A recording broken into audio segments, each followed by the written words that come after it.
একবার এক বক্তা বললেন যে আমি এক জায়গায় যাওয়ার পরে আমার সাথের সঙ্গীরা বলল চলেন যাই আলহাজের চায়ের দোকান থেকে একটু চা খেয়ে আসি। গেলাম, যে চায়ের দোকানদারের দেখে আমার মনে হলো না এই লোকটি অন্তত হজ করতে পারে, কারণ আলহাজ হইতে গেলে একটা মানে বডি ল্যাঙ্গুয়েজও থাকার দরকার আছে না। দেখে মনে হয় গাঞ্জাখোর, ফ্যান্সিখোর, বিড়ি পান করে, ধূমপান করে। এই অবস্থা আমি আস্তে করে ডেকে জিজ্ঞাসা করলাম, ভাই হজ করেছিলেন কত সালে? কয় না হুজুর আমি হজ করি নাই। কইলো তাইলে আলহাজের চায়ের দোকান, বললো এই দোকানটা কার? কয় আমার। আলহাজ কিটা? কয় হুজুর আমারে বলে মানছে। কারণটা কি? কয় হুজুর আমি আসলে আলহাজ না, আমি জেলহাজ। কি হাজ? জেলহাজ। কি করে জেলহাজ? হুজুর আমি গাঞ্জার ব্যবসা করতাম, আমারে পুলিশে ধরে জেলখানায় দিল। দেওয়ার পরে জেলখানায় যেয়ে দেখি ওর মধ্যে একমাত্র আমি ভালো মানুষ, আর বাকি সব কি? একমাত্র সে ভালো মানুষ। কেন? ওখানে যেই দেখে আল্লামা সাইদি, মতিউর রহমান নিজামী, কাদের মোল্লা, আলী হাসান মোহাম্মদ মুজাহিদ, মামুনুল হক, জসিমউদ্দিন রহমানি, আমির হামজা, মসজিদের ইমাম, তারপরে জুম্মার খতিব, মাদ্রাসার মুহতামিম, মুহাদ্দিস, মুফতি, মাওলানা, আলেম, দাড়িওয়ালা, টুপিওয়ালা, তাসবিওয়ালা, জুব্বাওয়ালা সব আছে না নাই? আমি দেখলাম তার মধ্যে আমি একমাত্র এদের মধ্যে ভালো মানুষ, বাকি সব তো আসামি। আমি চিন্তা করলাম যে জেলখানায় এত আলেম, এত ওলামা, এত মাওলানা, এত মুফতি, এত মুহাদ্দিস, এত ইসলামী আন্দোলনের নেতাকর্মী, সেই জেলখানায় যেহেতু আল্লাহ আমারে কবুল করেছে, আমি এই জেলখানা থেকে বের হওয়ার পরে এই হুজুরদের রাস্তা ধরব, আর আমি শয়তানের ওই পথে গাঞ্জার ব্যবসা করব না।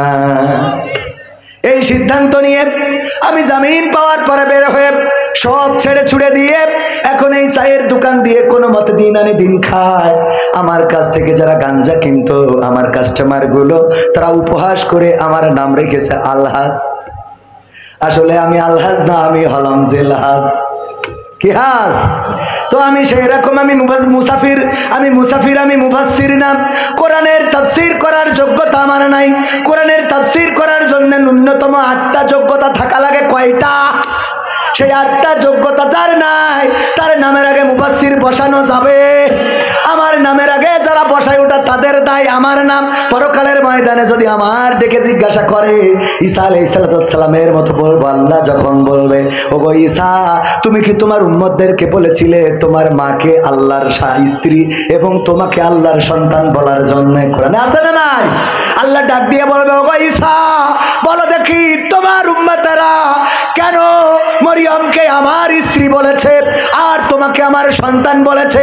তারা কেন এক আল্লাহকে 3টা বানাইছে? তুমি কি তাদের আদেশ করেছিলে? তোমার উম্মতেরা সামনে আছে, বলো। ঈসা আলাইহিস সালাম বলবেন, আল্লাহ আমি তাদেরকে বলি নাই। এখানে তারা সাক্ষী আছে এমন কোনো কথা, তুমি তো সবচেয়ে বড় সাক্ষী। তুমি তো আমার ভিতর বাহির, আমার প্রকাশ্য গোপন সবকিছু জানো। ওগো আল্লাহ আমি তো এদেরকে এমন বলি নাই, তবে তুমি যদি চাও ক্ষমা করে দিতে। এ কথাটাও ঈসা আলাইহিস সালাম বলবেন যে এরপরে যদি তুমি চাও সেটা ক্ষমা করে দিতে পারো, এটা তোমার ইখতিয়ার। আল্লাহ রাব্বুল আলামিন চাইলে ক্ষমা করতে পারে না পারে না? আল্লাহ যাকে চান তাকে ক্ষমা করতে পারেন, আর যাকে চান তাকে জাহান্নামে দিতে পারেন। জাহান্নামী, প্রথম জাহান্নাম উদ্বোধন করা হবে কয় শ্রেণীর লোক দিয়ে? আমি তো দেখাই দিছি, তাও বলেন বলেন, একটু কথা বলা যাবে না? শুনে বাবারে আমি রোজা রেখে কথা বলছি, আর আপনারা তো মোটামুটি সকালে খাইছেন না? রোজা আছেন একজন অন্তত? নাই তো, মানে হাত তোলারও দরকার নেই, অনেকেই থাকতেও পারেন। তো আওয়াজ আমার থেকে আপনাদের বেশি হওয়ার কথা না। অনেকেই মনে করেন হুজুর টাকা আনেছেন বললে তো আপনার আওয়াজ দিতেই হবে, এরা মনে করতেছেন। টাকা নিয়েও হুজুরির পাওয়া যায় না পাগল। এখন আর সে হুজুর নেই। হ্যাঁ গালিব ভাই দেখছেন না? হ্যাঁ এখন সে হুজুর নেই, এখন কুপান দিয়ে তারপরে আনতে হয় পাগল। কথা কি বোঝা গেছে? কন্ডিশন দিন দিন যত বড় হচ্ছে তত কন্ডিশন বাড়ছে। এই করতে হবে, ওই করতে হবে, করতে হবে, করতে হবে। হ্যাঁ আল্লাহ কবুল করুন, বলেন আমিন। মাহফিল যেদিন আল্লাহর জন্য হবে সেদিন আমি আল্লাহর জন্য করব। আমি বোঝাই দেবো। কেন বোঝাই দেবো? বোঝাবো। কোনো কারণে যদি এখানে না আসতে পারি তাইলে কোন কমিটির লোক আমাকে গালমন্দ করতে পারবে না, আমার নিয়ে ফেসবুকে লেখালেখি করতে পারবে না, আমার নিয়ে বাজে কথা বলতে পারবে না, বলবে যে হুজুরের সমস্যা ছিল তাই আসে নাই। কথা বোঝেননি? ভালো করে বুঝাই দিই, আল্লাহর জন্য নামাজ পড়েন। কি পড়েন? নামাজ। এই মসজিদে জহরের নামাজ যারা পড়েননি, কারোর কি ধরি কেউ কোনো কথা বলিছে? ধরেন আমি এই সেখানে মসজিদে জামাতে পড়ার কথা ছিল, যে আমি বলিলাম যে জহর ওখানে যেই পড়বো, যে কয়টাই বাজুক, জহর এখানে এসে পড়েছি, কথা রাখিছি, কিন্তু জামাত ফেল করেছি। এর জন্য গালিব ভাইকে আমারে কলার ধরি বলি যে জামাত ফেল করলেন কেন? আজকে এই মাহফিলে যদি মাগরিবের সময় আমি আসতাম, বলেন তো আমার পাঞ্জাবি টাঞ্জাবি থাকতো কিছু?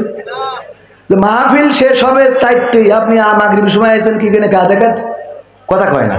তাহলে নামাজটা কার জন্যে? আমি দেরি করে পড়লাম, আমার কেউ কৈফিয়ত নিলে না। কৈফিয়ত দেবো কার কাছে? মাহফিল যেদিন করবো আল্লাহর জন্যে, আসা না আসার জন্যে কৈফিয়ত হবে আল্লাহর কাছে। কমিটি যেদিন বলবে আমরা কোনো কৈফিয়ত নেব না, সেই দিন কমিটির থেকে 1 টাকাও নেব না। পাকামাকি বোঝা গেছে? আমার গাড়ি যদি এখন রাস্তায় আসতেছে, ওই রাস্তায় পিচ ঢালতেছে, কি ঢালতেছে? গাছ একটা ফেলাই দিয়েছে, আমরা আসতেছি গাছ ফেলানো, আপনারা তো দেখেননি, আমার ক্যামেরাম্যান আছে সাক্ষী।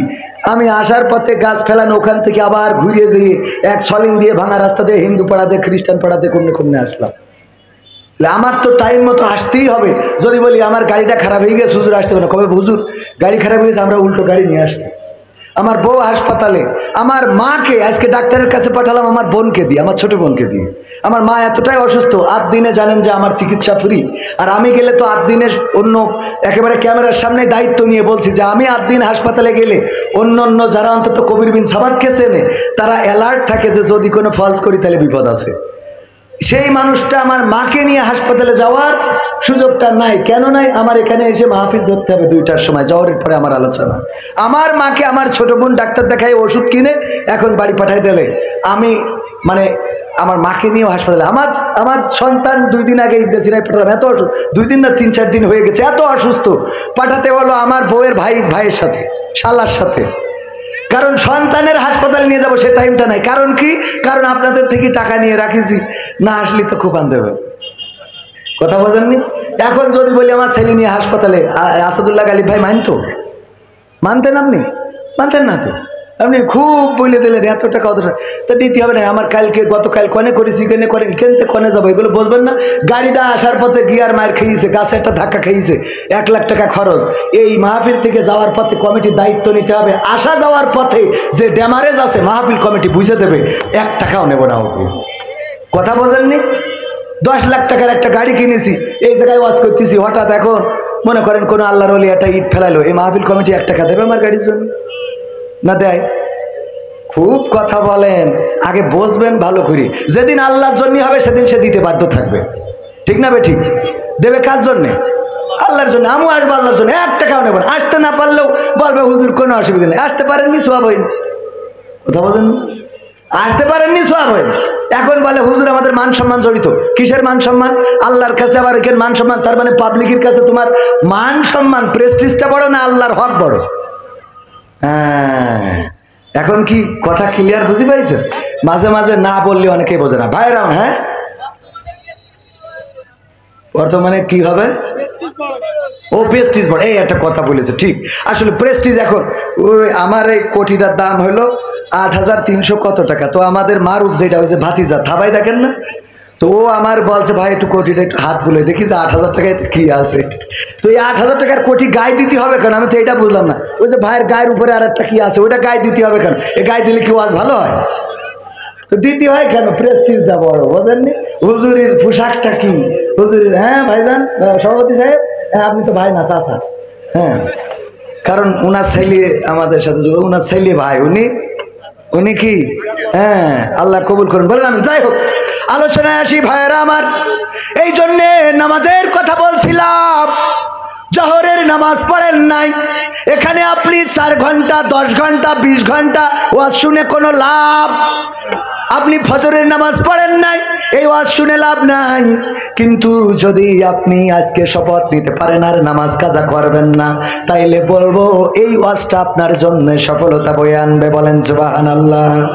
আজকে সিদ্ধান্ত নিতে পারবেন না? মিজানুর রহমান আজহারীর দিন 3 তারিখ মাহফিলের দিন আমার মা গেল, আমার স্ত্রী, আমার খালা, আপনজনদের গাড়িতে করে নিয়ে আমি মাদেরকে নামিয়ে গ্রাউন্ড ফ্লোরে গিয়েছি গাড়ি পার্কিং এর জন্য। মেডিকেল কলেজের গ্রাউন্ড ফ্লোরে যেয়ে দেখি কয়েকজন যুবক মালটাই।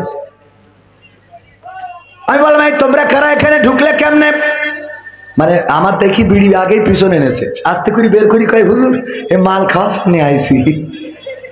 বোঝেননি? দেখাই দিলে, মানে ও মুখ দিয়ে বলে নাই, কিন্তু কিছু বুঝে নিতে হয় যে এইটা খাওয়ার পরিবেশ। আমি বললাম, তোমরা কারা? তোমরা কি কোম্পানির লোক? এখানে ঢুকলে কেমনে? এখানে তো ঢোকা যায় না। কয় হুজুর আমরা মিজানুর রহমান আজহারির ভক্ত। মিজানুর রহমান আজহারির বিড়ি খাওয়ার জন্য গ্রাউন্ড ফ্লোরে, যেখানে ঢোকা যায় না সেখানে ঢুকেছে। আমি বললাম, এখানে কেন? কয় বাইরে পরিবেশ পাচ্ছি না হুজুর, এই জন্য এখানে ঢুকে মালটা টানতেছি। কলম মালটা ফেলো, আস্তে করে চলে যাও। হতে পারে ওই মাহফিলটা তাদের হেদায়েত। ওগো আমার ভাইয়েরা, বিড়ি টানবেন, মদ খাবেন, গাঁজা খাবেন। মিজানুর রহমান আজহারি ভাইয়ের মাহফিলে হাজার হাজার নয় লাখো লাখো জনতার ভিড়, কিন্তু অভিযোগ হলো আজান হয়, নামাজ পড়ে না অধিকাংশ শ্রোতা। এই আজহারির মাহফিল শুনে কোনো লাভ আছে? আজহারি কেন? যদি এখন আল্লামা দেলাওয়ার হুসাইন সাইদি শুধু নয়, মক্কার ইমাম সাহেব এসে যদি ওয়াজ করে, আর আপনি সেই ওয়াজ শোনেন যে কাবার ইমাম, আর আপনি নামাজ যদি না পড়েন, ওই ওয়াজ শোনার 4 আনা পয়সা দাম নাই। বরং এই ওয়াজে লাভ হইল কাদের? কমিটি যে উদ্দেশ্য নিয়ে দিয়েছে কিছু টাকা ব্যালেন্স যেন থাকে, ওদের ব্যালেন্সও থাকবে। আর বক্তা যে উদ্দেশ্যে এসেছে ভালো করে খাওয়া, পকেট ভরি টাকা পাওয়া, সেটাও হবে। আর শ্রোতারা মজা মারতে চান, মাঝে মাঝে উল্টো পাল্টা পরিমনির কথা, রাশমিকা মান্দানার কথা কয় না। আমার আসিফ ভাইয়ের শ্রোতা যারা সব রাস্তায় দাঁড়ানো, কারণ আবরারুল হক আসিফ ভাইয়ের শ্রোতা অধিকাংশ মুইতে পানি নেয় না, ঠিক না বেঠে? ওরা রাস্তায় দাঁড়ানো, নামাজও পড়বে না, এসে বলবে হুজুর আমি আপনার বড় ভক্ত, আল্লাহর জন্য ভালোবাসি, আমার একটু ঠোঁটটা কাটা ওপেন কথা বলে ফেলি, সামনের পরে বলা আমার অভ্যাস। কারণ বিশ্ব নবী সাল্লাল্লাহু আলাইহি সাল্লাম বলেছেন, একজন মুমিন অপর মুমিনের আয়না। কি সামনের পরে বলার দরকার আছে না নাই? আপনি সামনের পরে না বলে পিছনে বলেন, এটা ক্ষতিকর। আমার খারাপ দিকটা সামনের পরে বলেন, কোনো আপত্তি নাই। আমার সফর সঙ্গী, আমার সাথের যারা সবাই জানেন আমি সমালোচনাকে গুরুত্ব দিই, যারা সমালোচনা করে আমি বলি করতে দেন। কারণ ওই সমালোচনায় যদি দেখি যে আমার ভুল আছে সংশোধন হয়ে যাব, আর যদি দেখি আমার ভুল নাই, তাইলে তার সওয়াব আমার আমল নামায় আসে, আমার সওয়াব তার আমল নামায় চলে যায়। দুই দিকে লাভ আছে না নাই? যদি আমার ভুল থাকে সংশোধন হব, যদি ভুল না থাকে তাইলে আমাদের একজন মনীষী ছিলেন আল্লাহওয়ালা, তিনি যখন শুনতেন কেউ কারো সমালোচনা করেছে, উনি চলে যেতেন তার বাড়িতে, যাওয়ার পরে বাজার করে দিয়ে আসতেন, টাকা পয়সা সহযোগিতা করে আসতেন। বলতো আপনি কেন আমাদের সহযোগিতা করলেন?